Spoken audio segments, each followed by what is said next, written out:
considered in Robert Spencer's new book, Islam Unveiled. Mr. Spencer spoke recently at Quail Ridge Books in Raleigh, North Carolina, for about an hour and 10 minutes.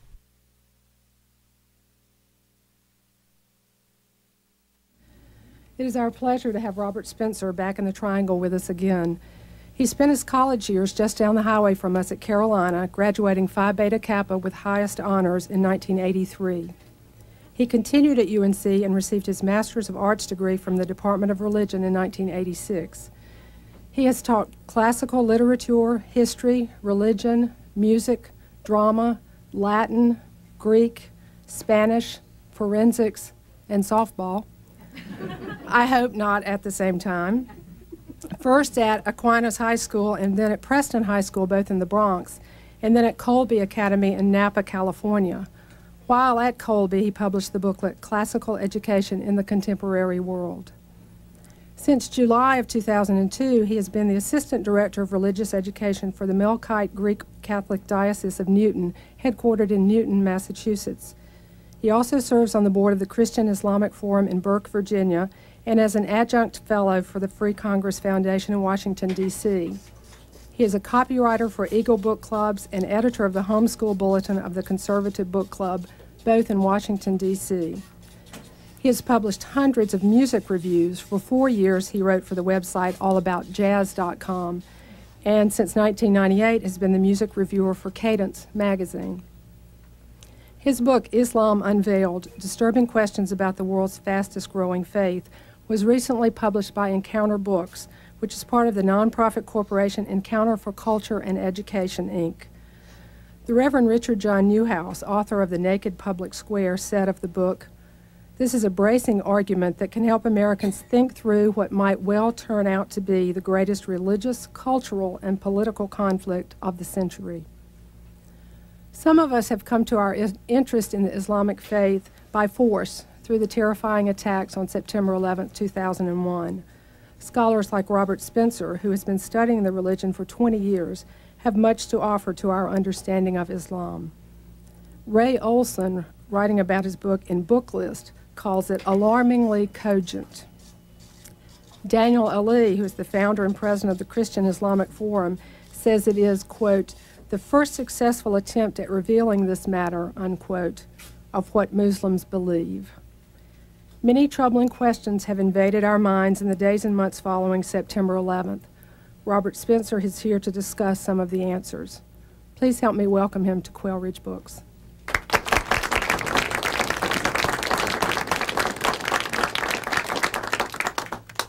Thank you very much. Thank you all for coming.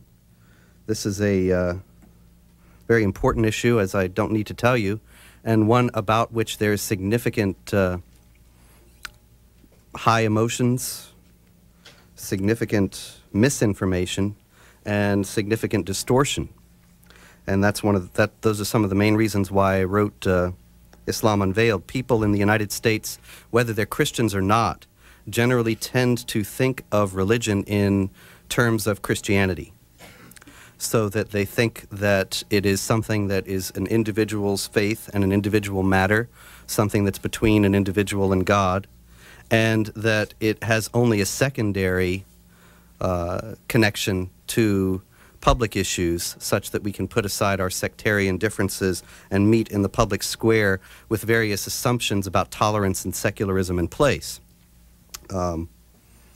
However, it is perhaps egocentric or culturocentric to assume that those kinds of assumptions carry over into the Islamic world. Also, we've heard a great deal about that Islam is a religion of peace. The president has said it, and many other people have said that Osama bin Laden and the terrorists have hijacked Islam.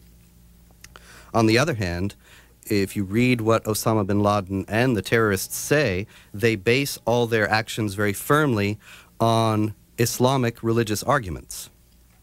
So that at least raises a question whether or not their use of the Islamic material is legitimate. It raises a question that we need to consider as a nation in dealing with the threat of terrorism, the threat from Al-Qaeda or from anyone else. as to whether we can really safely import the Christian categories into an understanding of Islam and say that it is something that would fit easily into the secular framework of the United States government or of democratic polities in general, or whether maybe that would be a trifle naive to say. There was some good news recently in regard to the sniper, the member of the Nation of Islam who was shooting the people in the Washington area. Minister Louis Farrakhan of the Nation of Islam said that if he was convicted, he would be expelled from the group, and that there was nothing in the Nation of Islam, as strident and belligerent as it is about some matters, that would condone what he did. Now, that's very good news that Minister Farrakhan would say that.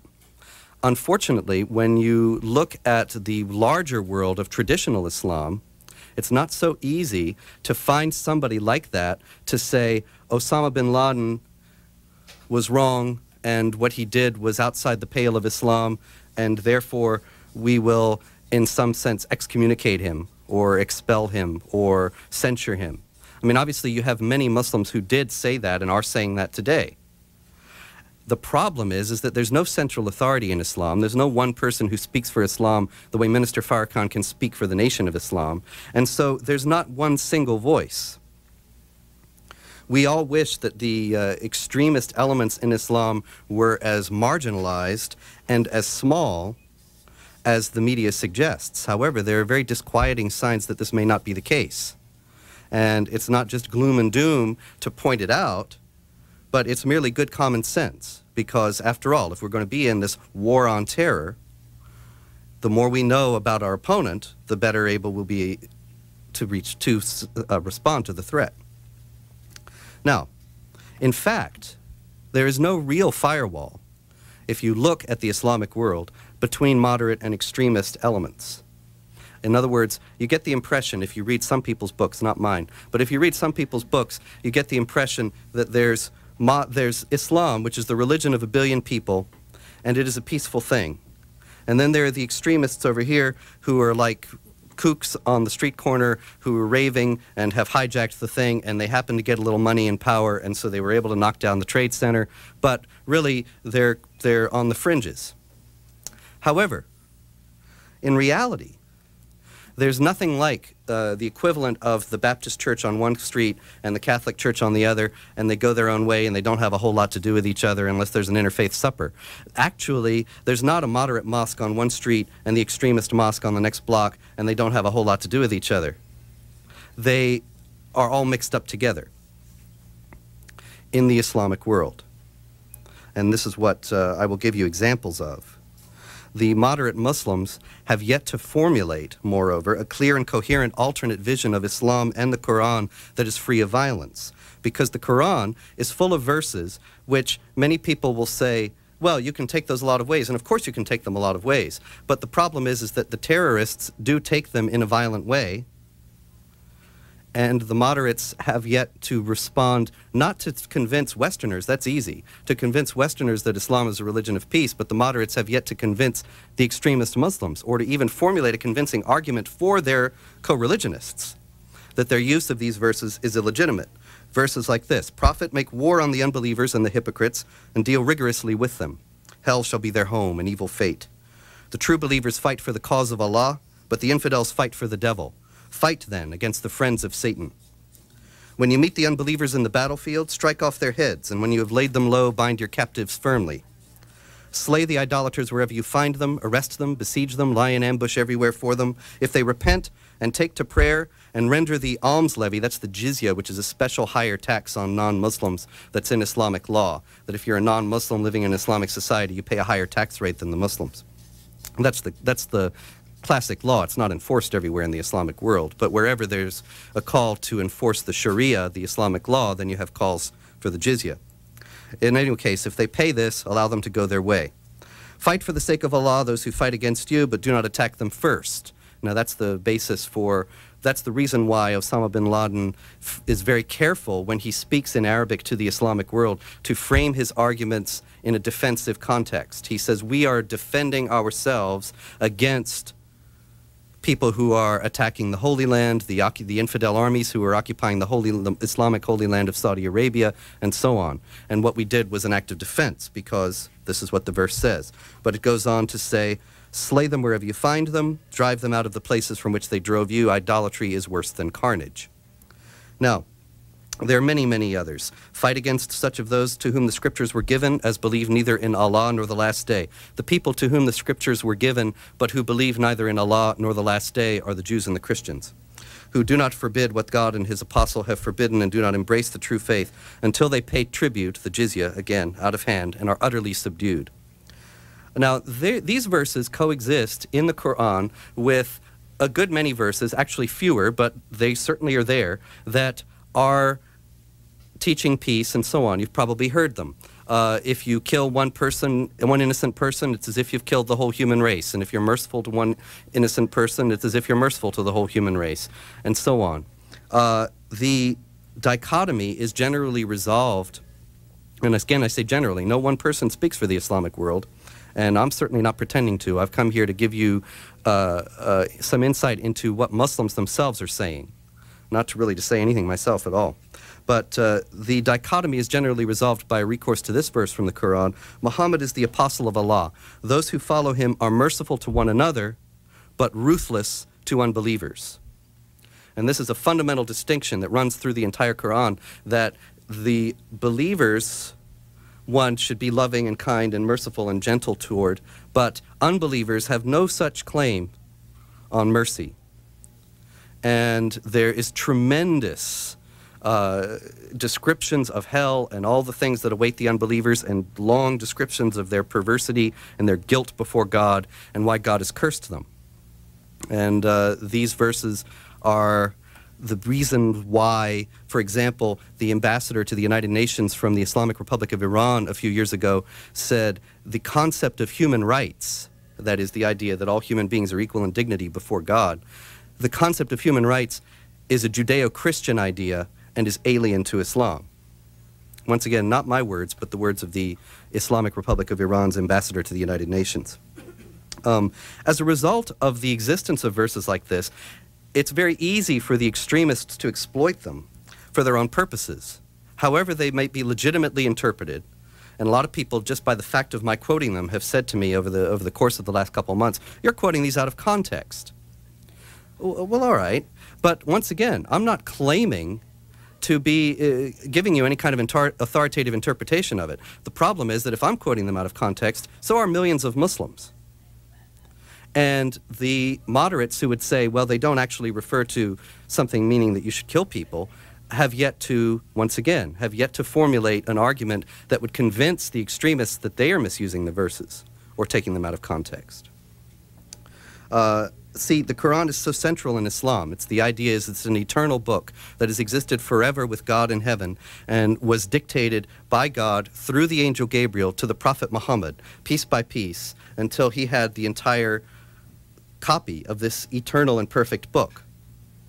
And so you have a book like that. That's greater than the Jewish and Christian idea of the inspiration of the Bible, that God would guide and speak through human authors, because this is the actual words that God himself is dictating. And it's so central, you see, that they can quote, the extremists can quote these verses very easily and make a convincing argument to, as they are doing all over, to millions of young people, that it is part of your Islamic responsibility to go out with us and kill these people. And they're convincing, because on the face of it, that's what the verses seem to be saying. Not only that, I will give you some examples of exactly this happening from the Islamic world. These are from a very informative, wonderful group that I highly recommend you all look into their website, MEMRI, MEMRI.org. The Middle East Media Research Institute performs an extraordinarily valuable service in translating material from the Arabic press into English. For example, this from the Arabic language daily Al-Sharq Al-Awsat from London. An interview with Nidal, who was the mother of one of the suicide bombers, Muhammad Farhat. And see, you know, in wartime, all you have to do is look at Hiroshima and Nagasaki, and you see, in wartime, a lot of things happen that are difficult to justify ethically according to one's own standards. However, It's a different case in this matter because you have exactly the justification coming from their ethical standards. She says, this lady says, jihad is a religious commandment imposed upon us. We must instill the idea in our sons' souls all the time. What we see every day, massacres, destruction, bombing of homes, and there's no doubt about that. There's no doubt that these people are suffering tremendous injustices. Strengthened in the souls of my sons, especially Muhammad, the love of jihad and martyrdom. Then the interviewer asked, did you have a role in planting this spirit in Muhammad? She says, Allah be praised, I'm a Muslim, and I believe in jihad. Jihad is one of the elements of the faith, and this is what encouraged me to sacrifice Muhammad in jihad for the sake of Allah. Because I love my son, I encouraged him to die a martyr's death for the sake of Allah. Of course, this is a very different idea of martyrdom from the Christian idea, not the idea of sacrificing yourself for the faith, but of actually murdering other people for the sake of a wartime objective. But she goes on to say, there's no disagreement among scholars on such matters. This is an easy thing. And see, this is what I've come to say, not that all Muslims are terrorists or all Muslims are evil or that all Muslims are going to come and want to kill us, not in the slightest, but that Muslims every day are being taught from the Quran in this manner, and just simply to say, well, those are just the extremists and they're off in the corner is to ignore the reality of the situation, that really the group that has the best claim to be the mainstream in Islam at this point is actually this group. The online magazine Al-Ansar, a columnist, wrote this, Allah told us of the certainty of the annihilation of the infidels. Now you note the religious language here. This is what I'm chiefly trying to point out. He's not saying that this is war, that we are suffering various economic or political injustices and so on. This is a religious struggle.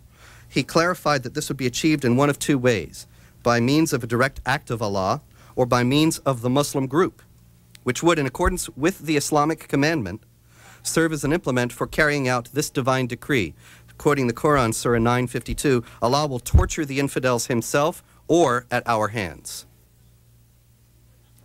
So you have this in the book, and it's presented as a commandment, whether or not, once again, whether or not it's strictly speaking by everyone's canons of interpretation, a legitimate interpretation of the verse, it's certainly an easy one and a widespread one.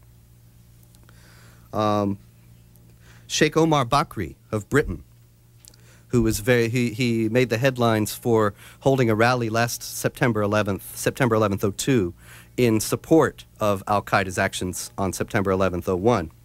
He said, Allah willing, we will transform the West into Dar al-Islam, the House of Islam. Classic Islamic theology divides the world into two parts, the House of Islam, Dar al-Islam, and the Dar al-Harb, the House of War.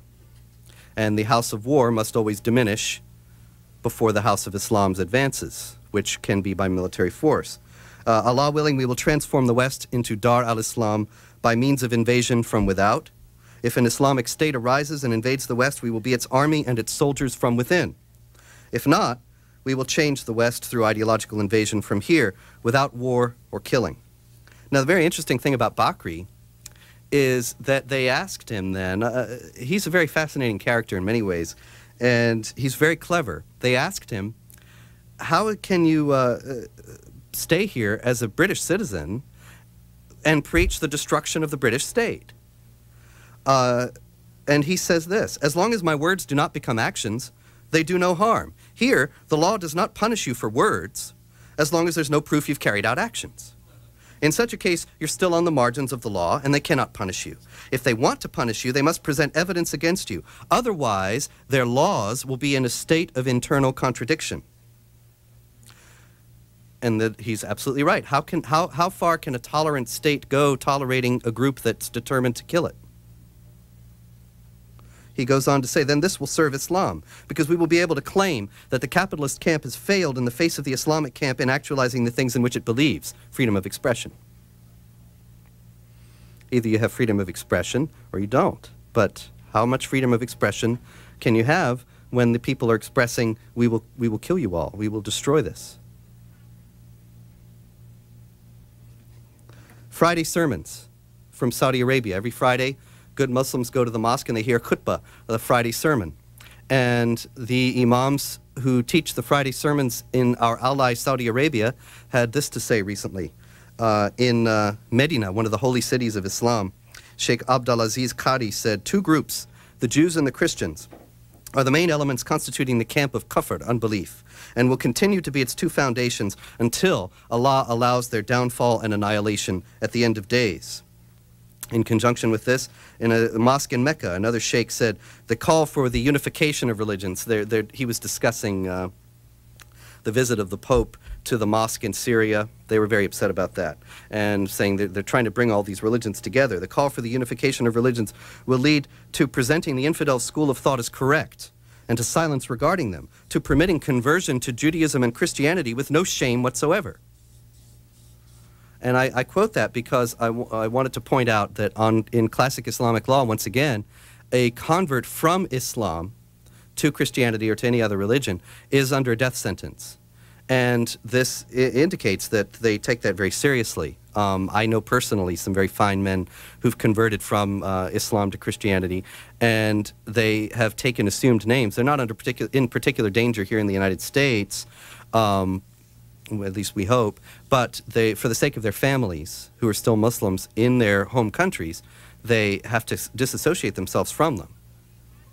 Because, once again, these things are not just laws on the books that everyone ignores. Would that were so. I mean, it would be better if they weren't even there. There can be, this is also the same sermon. This is more in service of the fact that we are dealing with a group of people that is not interested in coexistence. There can be neither an agreement nor a meeting point between the people of Islam and the Jewish and Christian people of the book. People of the book is the term used in the Quran for the Jews and the Christians primarily, also the Zoroastrians. How can we allow the Catholic popes talk of a need to find meeting points and agreement between Islam and Christianity so that there will be peaceful coexistence between the two religions and harmony between the two communities? If the infidels live among the Muslims, they have to live in accordance with the conditions set out by the Prophet. Now, this is also part of Islamic law and is an indication of a people with a fundamentally different mindset from that which would allow for mutual tolerance and coexistence in a secular framework. He goes on to delineate these conditions. There's nothing wrong with it, provided they pay the jizya, the special tax on non-Muslims. Other conditions are that they do not renovate a church or a monastery, that they do not rebuild ones that were destroyed. So you can't build a new church or repair an old one. So you're in a perpetual state of decline. That they feed for 3 days any Muslim who passes by their homes, that they rise when a Muslim wishes to sit, that they do not imitate Muslims in dress or speech. That's an interesting one. It was actually, you hear a lot about the yellow star during World War II that the Jews were made to wear, not without making any connection between Islam and Nazis in any sense. It was actually the Islamic world that originated the idea of different dress for religious minorities in the Middle Ages in accordance with this provision. That they do not ride horses, nor own swords, nor arm themselves with any kind of weapon, that they do not sell wine, do not show the cross, do not ring church bells, do not raise their voices during prayer, that they shave their hair in front so as to make them easily identifiable, and that they do not incite anyone against these Muslims and do not strike a Muslim. If they violate these conditions, they have no protection. Now, I want to point out, I'm not reading to you, I could be reading to you some old law from the Middle Ages that's 1,000 years old and nobody's paid attention to. This was a sermon preached a couple weeks ago in Saudi Arabia, in our ally here. Also, these provisions appear pretty much exactly as they're laid out by this gentleman in this book, Reliance of the Traveler, which is a manual of Islamic law printed in Cairo at Al-Azhar University. Al-Azhar University is the oldest university in the world, and it has great prestige in the Islamic world. There's a very interesting story about this, as a matter of fact. Sheikh Mohammed Sayyid Tantawi is the Grand Sheikh of Al-Azhar University. Last year, I guess it's 2 years ago now, after September 11th, he said, terrorism is a disease and Islam forbids the killing of innocent civilians. The BBC quoted him in an article that called him the highest spiritual authority for the world's 1 billion Sunni Muslims. And George Bush went to the United Nations and quoted him. Then, the same Sheikh Tantawi, last spring, said he stirred up some trouble about the suicide bombings because he originally came out against them, and that again made the headlines. The New York Times did a long story on Al-Azhar. Moderate Muslims fear their messages being ignored, saying that Al-Azhar has sought to advise Muslims around the world that those who kill in the name of Islam are nothing more than heretics. It has sought to guide and to reassure Westerners against any clash of civilizations. It said, in conversations at the graceful Al-Azhar structure known as the House of the Sheikh, clerks sitting behind Arabic-style windows and elegant carvings have cast themselves again and again as the guides to a gentle Islam. Well, once again, in the interests of trying to point out the challenges that we face in the contemporary world, Sheikh Tantawi last spring reversed himself about the suicide bombings and said that the killing of women, children, and teenagers was in accordance with Islamic law and was actually an Islamic commandment. But then you didn't hear the BBC calling him the highest spiritual authority for the world's 1 billion Sunni Muslims, or the New York Times writing about how Al-Azhar is struggling to present a gentle Islam. But this makes the situation very difficult, because these are supposed to be the people who are on our side. This is the guy that George Bush quoted. But unfortunately, the situation is simply not that simple. A few more things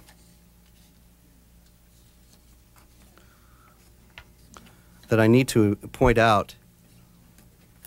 What I've just been telling you about Sheikh Tantawi and Al-Azhar, you should remember in light of talk about the Wahhabi movement in Saudi Arabia.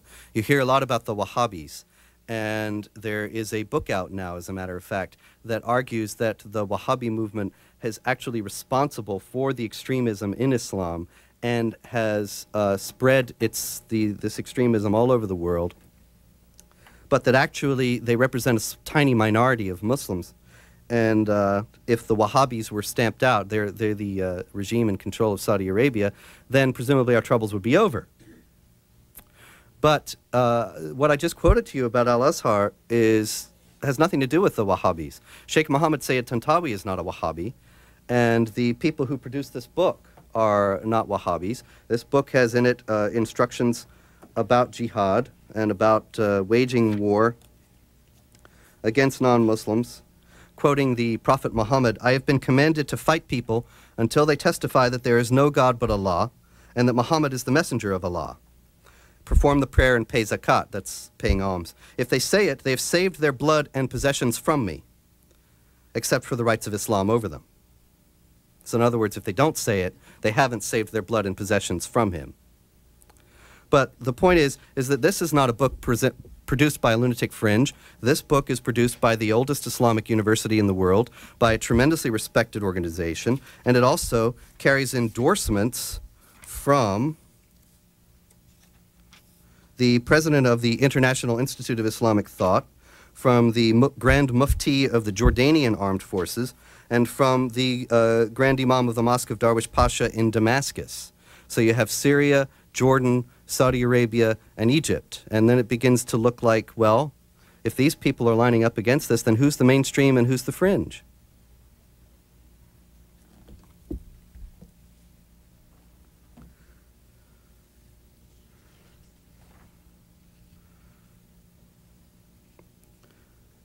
Another Saudi preacher, a couple Fridays ago, Sheikh Mohammed Saleh al-Munajid, said, Muslims must educate their children to jihad. This is the greatest benefit of today's situation, educating the children to jihad and to hatred of Jews, Christians, and infidels. All right? Same thing. Speaking about the Jews, Sheikh Sultan al-Duwaid, another mosque in Saudi Arabia, calls them brothers of apes and pigs. Now that's nasty language, right? But he's actually referring to the second surah of the Quran, verse 65, which says that Allah changed the Jews into detested apes. And so these brothers of apes and pigs are tormenting 1 billion Muslims. There's no other way, O Muslims, but restoring the missing precept, jihad for the sake of Allah. There's no other way but educating to jihad. Now, it is also a fact that the Saudi imams who preach this are part of a government structure, while ostensibly our ally, is the primary financier of mosques in the United States. And so, are we to believe that if the money trail is going in this direction, that none of the ideas are also following? Are we to believe that that the ordinary good American Muslim who wants to be a good American and so on, that George Bush invoked, and there are many. The problem is, are we to believe that he's going to go into his mosque on Friday and not hear this same kind of thing? Certainly won't hear it everywhere, but if the money is all coming from the people who are saying this, why are they going to say anything different?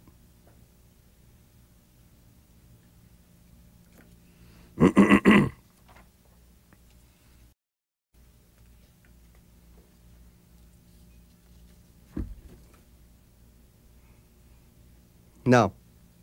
The struggle really nowadays is against secularism versus Islam, because the West is not really presenting a religious alternative or spiritual alternative to the Islamic challenge, although this might be actually what's called for ultimately, that the West needs to recover its own spiritual resources.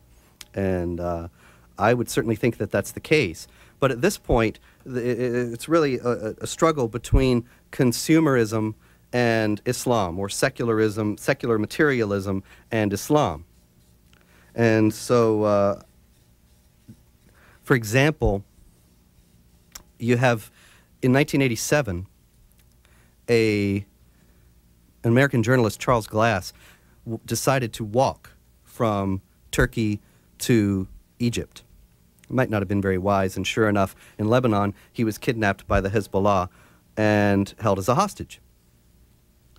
Now, he found that his captors, while he's being held there as a hostage, are dedicated to destroying the West and destroying American values, destroying, in other words, secularism and materialism, and they're listening to Madonna records, you know, while they're holding a gun on him and ready to kill him if he moves. And they ask him things like, do you think American girls would find me attractive? And yet, at the same time, it doesn't stop them from acting in this regard, in this manner. The point is that while the attraction of secularism is undeniable and true, and there is no doubt a tremendous ambivalence in the Islamic world as to how to respond to it, and that attraction is felt there, at the same time it would be naive in the extreme to think that it's going to completely overcome these religious impulses that are coming from the core Islamic materials. It would be naive to think that because you give people some money or McDonald's or something that they'll be happy and they'll stop. This is, well, as it has been termed by other people, a clash of civilizations, whether we really like it or not, or whether we want to fight or not, because what we have here is a large and growing group of people who consider that that's exactly what it is. I will close up to take some questions, but I wanted to point out one last thing, and that is that we are probably numerically talking about a small group of people within the Muslim world, maybe 10%, 15%, who believe that it's part of their religious responsibility to wage war against non-Muslim elements. However, that's 100, 150 million people right there. But also because they are winning the debate about how to interpret the Quran and the violent verses that I quoted at the beginning, they are extremely formidable and liable to be growing. I can give you an example that's actually a 100-year-old example, and I chose it precisely because it's 100 years old to indicate that this state of affairs is nothing new. That there can be people who live quiet lives and peaceful lives, and they just want to be left alone. But then there are some of them who, at a certain point in their life, might think, I want to be more serious about my religion, and then they are vulnerable, if they are Muslims, to this kind of exegesis, and always have been. The story comes from Turkey, where, in accordance with long-standing practice, whenever there was a period of political or social upheaval, the leaders would generally tend to become more Islamic. That what we need to solve this problem is to get back to pleasing God. And so we need to become more genuinely Islamic and more strict about our religion. And that's when episodes like this happen. This is an old woman recounting what happened. She said, "One night my husband came home and told me that the Padishah had sent word that we were to kill all the Christians in the village and that we would have to kill our neighbors." Now, you can imagine that the Padishah is saying something as outrageous as that. He's able to get the point across by appealing to the kinds of verses in the Quran that I quoted earlier. "I was very angry and told him that I did not care who gave such orders. They were wrong. These neighbors had always been very kind to us, and if he dared to kill them, Allah would pay us out. I tried all I could to stop him, but he killed them with his own hand." Now, this is not to say, once again, that one is likely to become a killer, but only that the challenge that the moderate Muslims in the world face, as well as in the United States, is to formulate an explanation of the Quran and of the Sunnah of the Prophet, the traditions about the Prophet Muhammad, that defangs the violence in it, that declaws the book, that makes it so that when the extremists say what we have to do is kill these people because this is what the Quran says, they say, no, you're misreading it, and here's why, and this is an argument that they will find compelling. They're not doing it. And I'm not sure that it can be done. I hope that it can be done, certainly. But this is the challenge. And once again, the reason why it's important for us to know it is so that, very simply, so that we know what we're up against. You remember the movie Patton? And how Patton beat Rommel, the German general, because he read his book on military tactics. And so because he read the book, he knew what Rommel was going to do. So then when Rommel did it, he was ready, and he beat him. He read his book. The problem that we have in the United States is that we're not reading the Muslim book par excellence, the Quran, or listening to what Muslims themselves are saying. And the formulation that there's moderate Islam and extremist Islam, and they're two widely divergent things, and never the twain shall meet, and so on, and that extremist Islam is a patent misuse of the texts. Well, that's very nice, but does it really tally with what the Muslims are saying? So, I see that we've come to 4:45, and thank you very much, and does anybody have any questions? Yes, sir. What is your suggestion? I hear the problem. Yes. I think most everybody in the room is going to agree with it. Uh-huh. But what do we have to look forward to as a measure of solution? Realism. Well, courage. Even though we understand it, even when Yes. we accept it as real, what can we do about it? Okay, well, I'll give you two things. One of them is already being done, although it's probably not being done as much as it should be, and the other one is not being done at all. The first one is this. The mosques, in a great degree, in the United States, are locations of sedition. They are religious gathering places, but they are also places where people are plotting to destroy the United States. Now, nobody wants to say that, and everyone is shocked because it's a religious place, and we don't talk about religious places like that. But I quoted you what they're saying. I didn't make this stuff up. You can go and look it up yourself, and it's in there. And there's plenty more of it, too. Now, the point is that if there's an organization in the country that you know is plotting to destroy the government as a whole and to kill millions of people, then is it really realistic to say, well, we have to allow these people freedom of religion, and so we can't go into those places and listen to what's going on? I mean, I'm all for freedom of religion, and I certainly am not advocating violating anyone's civil rights, but I think we can go a long way toward monitoring what's happening in the mosques, and this has actually been enabled by the Patriot Act to some degree, so that we can at least pay attention to what's happening there, and that has to be done. We ought to populate those mosques with some of our tried and true. Yes, definitely. No doubt about that. Secondly, I just flew in this morning. So I was standing in the line, and there was this very nice lady in front of me, and they called her out and searched her baggage. Now, how many of you think she might have had a bomb? And, you know, I've been doing a lot of traveling lately, and I've seen grandmothers in wheelchairs and the most appalling things, and they're getting searched. And the problem is that everybody's afraid of being called a racist. And so that if you say, well, all the terrorists, 100% of the terrorists are young Muslim males, and so maybe we should just be a little more careful about young Muslim males, well, then you're a racist. Well, is it, okay, I love everybody, but is it, if I know that there's a group of people that wants to kill me, well, then maybe I'll risk being called a racist and say we need to investigate them. And, you know, this is called profiling and so on. And yes, innocent people will be inconvenienced. And I've been inconvenienced. You know, a lot of people have said to me, you know, well, you look like a Muslim, yes. And I don't mind. If they want to search me every time and take off my socks and shoes and necktie and everything, fine. I don't mind, because I know what we're up against. But nobody has the courage to do that, because the fundamental evil in the world is racism, not terrorism. And as long as the fundamental evil in the world remains racism, and not that people are trying to kill us, then we're all going to just get killed. But you understand, I'm not advocating racism. It's just that people can't be realistic about that issue anymore. Yes, sir. I don't understand why we don't hear more of this information from other sources. I was listening to C-SPAN the other day, and Emerson was talking about American Jihad, his book. And he was telling things like what you're telling, and saying that he's been boycotted by PBS ever since. He's never been allowed back. Well, I've never even been invited. What's wrong with our public broadcasting systems? What's wrong with our news?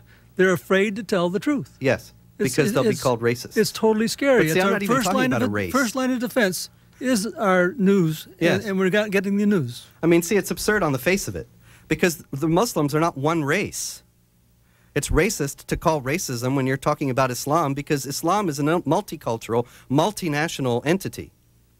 And there's not any one race that it involves. I mean, actually, that makes the airport thing difficult, because young Muslim males don't actually all look the same. But certainly, you can keep a realistic eye out for people. Yes, sir. Yes, ma'am. Yes, you said somewhere in your talk, which has been wonderful, and I thank you. Thank you. That you think that perhaps we should be moving in the direction of using our spiritual resources in the response. Can you say more about that? I would love to. Thank you. I'll give you an example. Nigeria. Islamic religious law stipulates that there has to be, to prove rape or adultery, 4 male witnesses who saw the act. The woman's word does not count in those cases.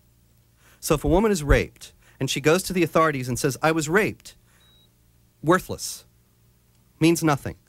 4 male witnesses who saw the act. Now, how often are you going to have 4 male witnesses who saw a rape? All right, so the whole thing is absurd, but it comes from the thing, see, this is what we're up against, again, is that the life of the Prophet Muhammad is considered normative. He is the model for all human behavior. And he is, I don't agree with Jerry Falwell that he was a terrorist, but I believe that he was a 7th century man and a 7th century warrior. And he lived his life in a 7th century way, and 7th century was a brutal time. And to canonize that and say this is the model for all human behavior is to canonize that brutality. So look, Muhammad had a favorite wife, Aisha. She was accused of adultery, but Allah came to his rescue, as he did many times, with a revelation that said, have they produced 4 male witnesses? If not, it's they who are the liars. That's in the Quran. Ever since then, you have to have the 4 male witnesses to prove these sexual infidelities. Now, or rape. Now, this is the problem with it. Nigeria, 2 cases recently, you have women who were raped, but they don't have the 4 male witnesses, of course, and they conceive a child. The child then becomes evidence of their guilt. They're not married, so they've committed adultery. Penalty? Death by stoning. Their word is worthless. The man they accuse denies it, and so that's good enough, and there are no 4 witnesses. Now, Sufiyatu Husseini was one of these women in Nigeria. She was sentenced to death by stoning. And there was an international outcry, and thank God, ultimately the international pressure prevailed, and she was exonerated. But there were a lot of Muslims who were very upset about that, because they were following, and the Attorney General in Nigeria said, we're following the law of Allah, so we're not going wrong.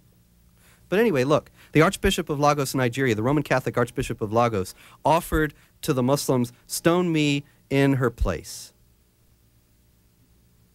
Now, there is a sharp distinction between Christianity and Islam. And I'll never get on PBS Now, because to say something nice about Christianity is even worse. But the fact is that there are significant differences between Christianity and Islam and their fundamental attitudes towards human life. And one of them is a religion of purity and law and justice, as they see it, and the other is mercy and self-sacrifice. Now, I believe that it's only by actualizing that mercy and self-sacrifice that we're ever going to really prevail against this challenge. Yes, sir. The purported failure of secular Arabism or nationalism from the 50s, 60s, 70s onward, could that have any role in the present day in the supposed upsurge of militant Islam, or has that always been below the surface? It failed because of the upsurge. The failure was caused by the upsurge. And the people who were upsurging wanted very much to bring about the failure. Because Islam is a total way of life. It is not just an individual faith. It's never been conceived as such. As a matter of fact, if you look at the Muslim calendar, the year 1, what is it? It is not when Muhammad was born. It is not when he got his first revelation or anything else that we might expect.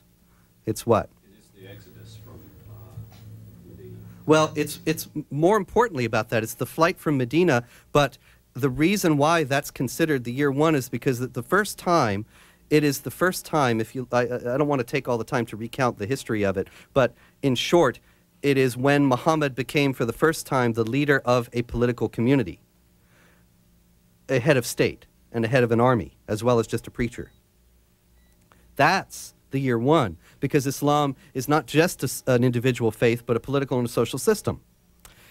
Secularism is an imported Western idea, and there have been it was imported by Mustafa Kemal Ataturk into Turkey, and he made war on the Muslims, and they hate him still. In the videotape of the Saudi sheikh who went to see Osama bin Laden after September 11th, they mention infidels like the Turks. The secular model in the Islamic world has always been under pressure from Muslims who consider that any government that's not based on Islamic law is illegitimate. Does not have any favor in... It has some favor, but even in Turkey it's under pressure, and they're having to make more and more concessions to the people who advocate Islamic law. Now the problem there is that any secular government, Saddam Hussein, Egypt, any secular government in the Islamic world has always been, and I think will always be, under pressure from these Islamic groups who consider it illegitimate. And so, you know, you're talking about war on Iraq, and George Bush and Condoleezza Rice are going to put a democracy in Iraq. But they're not considering, I don't think, whether the Iraqis really want a democracy, or whether any democracy, especially one that's established by the United States, is going to have any appeal or any traction in a society where most people think that a government is only legitimate if it flows from religious principles. And so I think the failure of secular Islam, to get back to your question, came about because there are so many Muslims who reject the very idea of secularism. And this, again, is part of what we have to face realistically, that not everybody in the world really does long for democracy. Yes, sir? You said that in the West that the struggle is between materialistic secularism and Yes. Islam. That's how it is, not necessarily how it should be. Okay. Well, it doesn't seem to me that materialistic secularism has the ideological vigor to withstand an Islamic onslaught. I think you're absolutely I don't right. know what our prospects will be. Well, look at this. Look, go on Amazon.com and look at my book and see all the people calling me names. Read the book and see if there's anything in there except what Muslims are saying. So really they should be calling the Muslims names, not me. But the point is that anybody who dares to quote these things that are outside the secular multicultural tolerance paradigm, well... It seems like the pluralistic, our model of pluralism has a death wish. Yes. Well, that's what Bakri said, Sheikh Omar Bakri in Britain, that they say they're for freedom of expression. Well, I'm testing it out. And see, pluralism does, yeah, that's absolutely true. Pluralism has a death wish, because how pluralistic are you going to be? Are you going to be pluralistic to the guy who's holding a knife to your throat? Where does it end? You're going to be willing to make the hard choices and say, we have to act differently toward this group. Well, I don't know that we have the energy to do that anymore. because then we'd be racists. Not really. I mean, racism, really, what is racism? It's taking people of a particular race and causing them harm or behaving badly toward them because they belong to a particular race. Now, is anything like what I'm saying, does that have anything to do with it? Not, I think, in any fair person's mind or any realistic person's mind, but that's, these things just all fall into these categories automatically.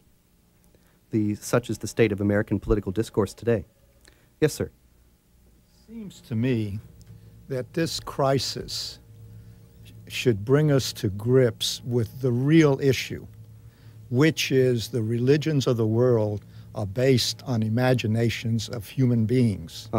And this Allah, who doesn't exist, and God, who, well, we don't know whether a God or whatever exists, but, you know, there are our imaginations. We need to bring this to a head and be realistic about it. Well, and the only way we can convince the Muslims is we need to find a way to convince them, hey, this Allah guy you belong to, you believe in, is a figment of our imaginations. Well, you know, of your imaginations. There are two things that I can comment about that. Thank you. One is that's really what I was saying before, that the Archbishop of Lagos did by offering to be stoned in the place of the woman who is accused of adultery, that there he is really bringing to life the difference between Christianity and Islam and showing that there is a better way to behave. Well, in order for us to say that Allah is created by humans, we have to accept that also this idea of God is also created by humans. Well, I don't know about that, but in any case... That's the reality. Huh? That's the reality. Not everyone will agree with you. No, not everyone will agree with me, but that's not really what we're discussing here today. The other thing was that there's a Hindu spokesman who said when he read the Quran, he said, I can't tell the difference between its God and its devil.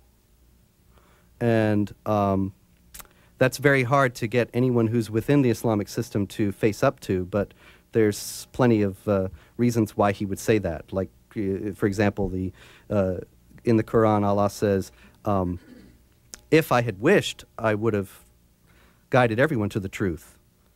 But I decided not to.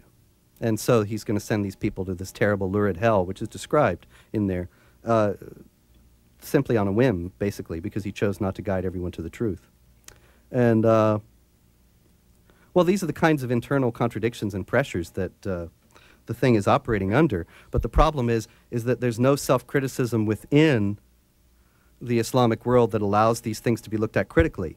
For example, Suleiman Bashir is a scholar in the West Bank, and he was teaching in his classes that the Quran was the product of historical development and thus man-made and not dropped from heaven, and they threw him out the window, his students. I guess they would have given his class a poor evaluation. Yes, sir? There appears to be a lot of support for the regime in Iraq in the Islamic world. Yes. Iraq is a secular country. Yes, it is. What is, other than oil, what is the basis of the Islamic support for... Saddam Hussein is a very intelligent man. And after the first Gulf War, he began to become a much better Muslim and to frame the terms of the debate in Islamic religious terms so that he was able to appeal to the sizable religious contingent, the hardcore Muslims in his country, and say, I'm the defender of Islam. And so you might not like me, but you have to support me in this, because in the Muslim world there's a very strong tradition of very great strife between themselves, among themselves, but against an external enemy they'll always unite. Yes, ma'am. Yeah, it seems to me that the driving force behind Islam isn't really maybe the fervor of their religious beliefs, but really just the drive for power or for control. Because even, you know, just their treatment of women, it's just that they have got to maintain ultimate control of what people think, what people do, what clothes they wear, what food they eat. Well, that's a religious impulse. Islam is an incredibly detailed religion of laws. This is a book of laws about the clothes you should wear, the food you should eat, and how you should treat your wife, and so on. And, you know, as far as treating women goes, the Quran says in Surah 434, good women are obedient. As for those that are not, admonish them, send them to separate beds, and beat them. And so, you know, I was talking to a very nice Muslim lady a few weeks ago, and she said, oh, but you're taking that out of context. My imam, the great Siddiqui in California, said that that's no longer operative and we don't beat our wives. But I was looking at this translation that comes straight from Saudi Arabia, and it footnotes that verse. And it says, only as a last resort. It doesn't say don't beat them. And so the point is that, once again, there's not any one single voice speaking in this religion, and the nature of the book is such that these violent elements are always going to be there. Because even if it is just a will to power, it is firmly rooted in and justified by the book, the Quran. And so until there's a wholesale reevaluation of the Quran, we're going to be up against this problem. Yes, sir. I have a son in college, and I followed the story about the UNC. You know, I had to read that book. And I've also been following a story about Campus Watch by Daniel Pipes, who's identified what he considers a bias in Middle Eastern studies. Yes. Can you comment on those subjects? Or? Sure. I don't know that I would be able to say anything about the North Carolina case that you haven't already heard, but the thing that most concerns me about it, as you probably already know, the translation of the Quran that was chosen for this course was only the early revelations. When I first started reading the Quran, over 20 years ago, when I was at the University of North Carolina, although it wasn't an assignment, I was just reading it because I was interested, I was entranced by the early revelations. I don't think there's any point in making any secret about that, there's a lot of beautiful things in there. Very appealing things. It's only when you get to the early revelations, by the way, are in the back of the book, if you read the Quran, because they it's arranged from the longest to the shortest chapters, and the early revelations are all pretty short. Anyway, it's only when you get to the later ones, which were written when after Muhammad's initial message was rejected, that you start to get into these really disquieting passages, such as the ones I quoted and many others. And that being the case, to only give people the early ones is to give them the most attractive possible representation of Islam. And so what's going to be the result? I mean, we need to be realistic about this. Christianity and the traditional religions of the West, Judaism, are being rejected and ridiculed and discredited in the media all the time, and then they get this. Well, isn't it going to be appealing to anyone? And so is the Chapel Hill faculty promoting the establishment of a religion? Well, I think you can make a case for it, certainly. And what was the other one, the bias? Daniel Pipes has this Campus Watch thing. Have you heard that?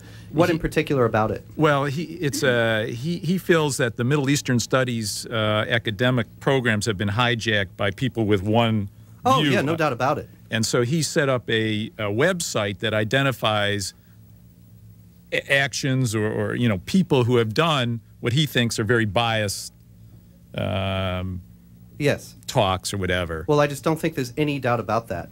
That all you have to do is, well, for example, one of the reviews of my own book in a Canadian newspaper said, in between calling me a hate monger and such, said, why is it that the lie that violence is part of Islam has gained such traction?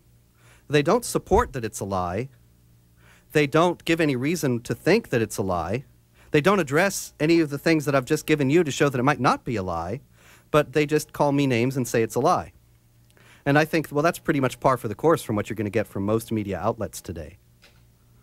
And that's primarily because the idea of multiculturalism and tolerance and absolute relativism, as paradoxical as that may be, holds sway, so that you can criticize the the West and with the Western religious tradition as much as you want, but you cannot say a word negative about anybody else's, even if they're saying it.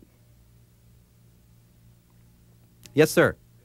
Financial angle that counts a great deal more than we've been talking about.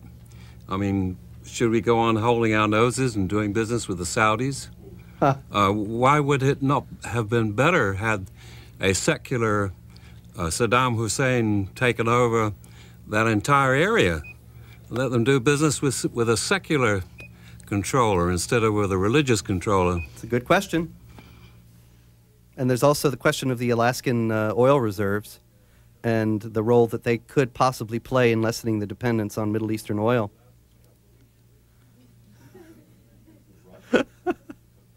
And the Russians. Yes, sir. I'm curious about that tax you spoke about. The jizya. Yeah. How's it collected? Well, it's not really, it's advocated nowadays by these groups that are trying to restore the purity of Islam in the Islamic states.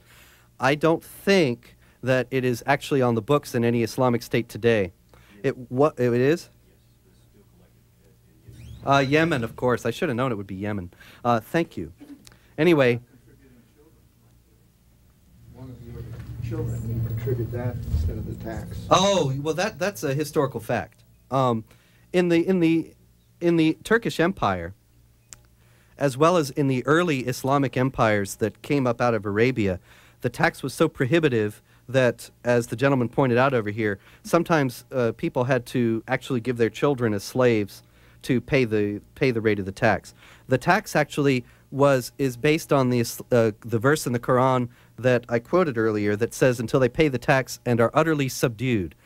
Working from that utterly subdued, the Islamic authorities elaborated a series of laws that were designed to humiliate the Jews and the Christians, so that when the tax was collected, the Islamic magistrate was instructed in some places actually to yell at them and say, pay the jizya, and then to hit them on the back of the head. And the ritual blow on the back of the head was part of what you had to do to pay your taxes. You couldn't just fill out a 1040 and send it in. Also, interestingly enough, the tax rate was so high for Jews and Christians that the Jews and Christians effectively financed the expansion of the early Islamic empires, such that their own condition was so miserable that a lot of them, simply to try to make some kind of a better life for themselves, wanted to convert to Islam. Excuse me, and many did, but a lot of times they were actually prevented from converting because too many converts would destroy the tax base. These are elements of history. Then you can look them up, but you don't hear them on in the media these days. You only hear about the Crusades, which actually started 300 years after the Islamic armies started to press into Christian areas, and ended, 300 years before, rather. Let me say that again. The jihads started 300 years before there was ever a crusade, and overwhelmed the historically Christian areas of North Africa and the Middle East. And they didn't end until 400 years after the last crusade. So you hear about the Crusades provoked this hostility between Muslims and Christians. Well, actually, the hostility was provoked by Muslims, and many years before there was ever a crusade. These are simply matters of fact. Why they're being glossed over or outright denied is, well, it's an interesting question, but it's nonetheless a fact. You're not saying that there weren't some real horrible things that went on from the Western... No, I'm not saying that. There were. During the Crusades. There were horrible things, yes. The only saying that that the hostilities stemmed from the Islamic theology that I quoted, that Muhammad said, I've been commanded to fight against people until they confess that there's no God but Allah and that I'm his messenger. That those hostilities commenced long before there was ever a response from the Christian world. That 300 years afterward, the Christian world did respond with the Crusades, that the Crusades went wrong in many ways and might not have been the right response in the first place, but that the jihads continued. And most importantly of all, the theology of jihad has never been repudiated. The Pope has apologized for the Crusades. Protestant groups have apologized for the Crusades. Nobody upholds the theology of the Crusades today, but the theology of jihad is still part of Islamic law. And it is still considered part of the collective responsibility of the Ummah, of the Muslim worldwide community, to make war against non-Muslims until they convert or are subdued. Now, that's not to say that all Muslims think that's what they ought to be doing, but we would be naive if we thought that that meant that no Muslims thought that's what they ought to be doing. Where are you getting the Friday sermons from? When you're Memory, memory.org, MEMRI, and there's plenty more there. Yes, sir. This is just a continuation of what you were just saying. How is jihad defined? You know, we have some people saying it's the whole group has to convert or whatever. Yeah. Other people say it's a personal jihad. Yeah. What is the traditional interpretation of what jihad means? The people who say that it's a personal thing are right, but they're only half right because they're only telling you the half-truth. The jihad in Islamic theology is divided into two parts, the greater jihad and the lesser jihad. The greater jihad is the internal spiritual struggle of every believer to conform his life to the will of Allah. And so he gets rid of the sins in his soul, and he stops his behavior that's offensive to God, and he gets with it. That's the greater jihad. A lot of times now I have heard Muslim groups today say, see, jihad doesn't mean holy war, it just means fighting against sin. Well, yes, but there's also the lesser jihad. And the lesser jihad does involve the use of force. Historically, the caliph was the only one who could wage a jihad. The caliph was the successor of the Prophet Muhammad and the leader of the Islamic community. However, Mustafa Kemal Ataturk, the secular ruler of Turkey, abolished the caliphate in 1924, and there hasn't been a caliph since then. There's tremendous debate nowadays as to whether that means that there can be no jihad or whether anybody can call a jihad, and if so, whom? And Osama bin Laden took it upon himself to declare one. Other people say he can't do that. Other people follow him. And there have been other people who say that it's within the right of an Islamic ruler, like Saddam, to call a jihad. And as a matter of fact, he threatened to, not long ago. Said that if the American army invades, he will call a jihad, and that would mean he would be calling upon the support of Muslims from outside of Iraq to fight.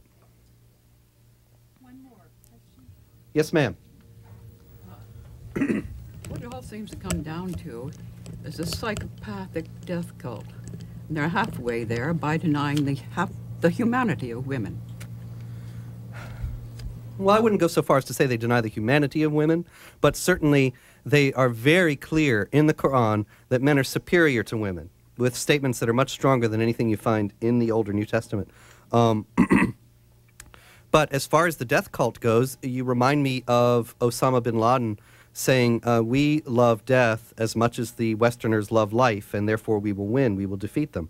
Now, what's interesting about that is that he didn't make that up. That's a very snappy little phrase, but that's something that you find actually in Islamic history, that often the warriors of jihad have said, we love death, and therefore we will win, because the Quran says that if you fight and die in the cause of Allah, you'll go straight to paradise, and you know, with the virgins and so on. And so these lovers of death then go out and they wage these wars with incredible courage because they win either way. Yes? I think they're halfway there. Out of the Old Testament. Out of the Old Testament? The way they treated women then. And well, yeah, the Quran in many cases is similar to the Old Testament and even depends textually not on the text of the Old Testament, but Muhammad was retailing stories from the Old Testament and from Jewish tradition.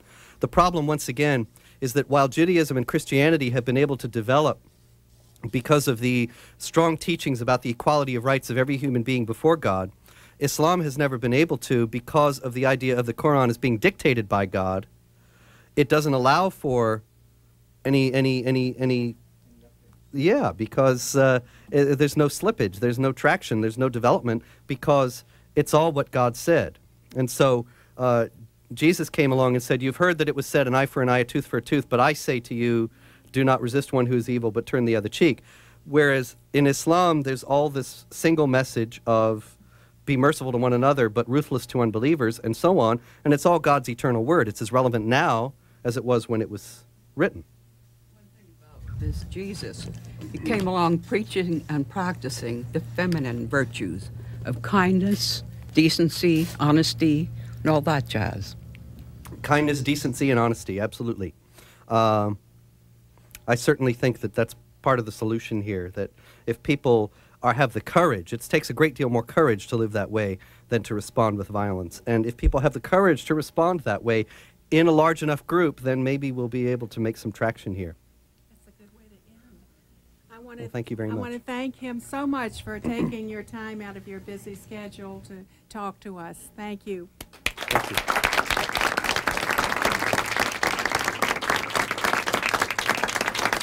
Interesting. Thank you again for coming. If you'd like to have your book signed or come and chat with Mr. Spencer, he will be here at the table to receive you. And again, thank you. Robert Spencer is a board member of the Christian Islamic Forum. Islam Unveiled, Disturbing Questions About the World's Fastest Growing Faith, is published